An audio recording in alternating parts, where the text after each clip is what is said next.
जय हिंद दोस्तों। कल कश्मीर में जो भी हुआ उसके बारे में पता नहीं क्यों दिल में ऐसा आ रहा था कि आप सबसे बात करूं। मैंने कभी भी ऐसी कोई वीडियो नहीं बनाई है। 22 अप्रैल 2025 कश्मीर की वादियों का आनंद लेने वाले सैलानियों के लिए इतना काला दिन साबित होगा ये शायद उन्हें भी नहीं पता होगा। उन्होंने तो सपने में भी नहीं सोचा होगा कि जहाँ वो अपनों के साथ थोड़ा टाइम स्पेंड करने गए हैं, थोड़ी छुट्टियाँ मनाने गए हैं, खुशियाँ बटोरने गए हैं, वहाँ उनके साथ ऐसा हादसा हो सकता है।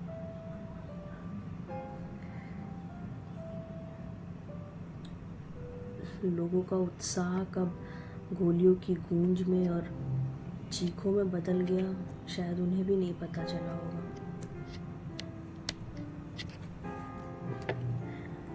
कल की न्यूज़ देखते देखते मतलब शायद इतनी तकलीफ़ हो गई है सबको कि शब्द ही नहीं है उसे बयां करने का, और शायद बयां कर भी नहीं सकते हम उनका दर्द। सब अपनी अपनी बात कर रहे हैं। कोई कह रहा है इस आतंकवादी संगठन का काम है, कोई कह रहा है टीआरएफ, जो भी है इसके पीछे उसे तो हमारी इंडियन आर्मी पकड़ ही लेगी, उस पर तो हमें कोई डाउट नहीं है। हमें अपने इंडियन आर्मी पे पूरा विश्वास है। लेकिन उनका क्या, जिन्होंने अपनों को खो दिया।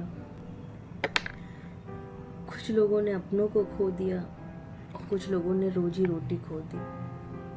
मतलब ऐसी जगह जहाँ केवल घोड़े चल सकते हैं, गाड़ियाँ तक नहीं जा सकती हैं।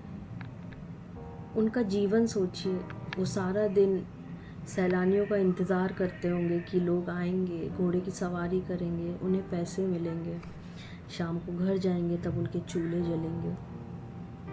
यही हाल बोट चलाने वालों का, और शायद वहाँ पे मैक्सिमम लोग ऐसे ही हैं जिनका शायद ऐसे ही गुजारा होता है।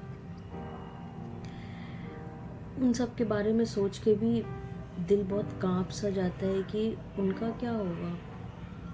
ये सब घटना हुई, शायद वो लोग पकड़ जाएंगे, मारे जाएंगे, लेकिन अगर इन सब के अलावा उनके बारे में सोचा जाए जिन्होंने अपनों को खो दिया, जिनका पूरा रोजगार भी चला गया,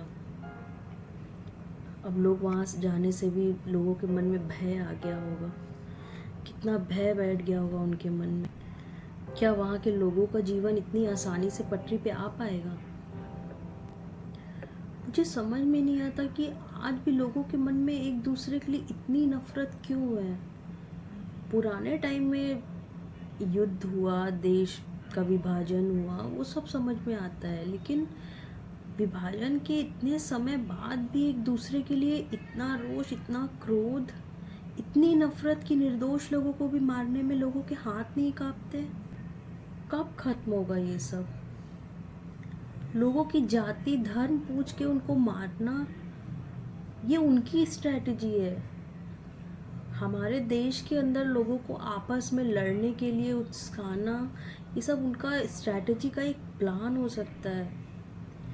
बस मैं इतना ही कहना चाहूँगी कि जो भी हुआ है उसमें जो नुकसान हुआ है उसकी भरपाई तो नहीं हो सकती है, लेकिन किसी दूसरे के किए की वजह से आपस में नफ़रत मत फैलाइए, आपस में नफ़रत मत फैलाइए,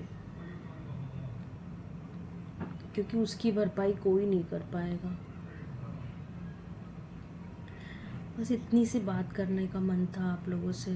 आप लोगों का बहुत बहुत धन्यवाद, आपने मुझे सुना।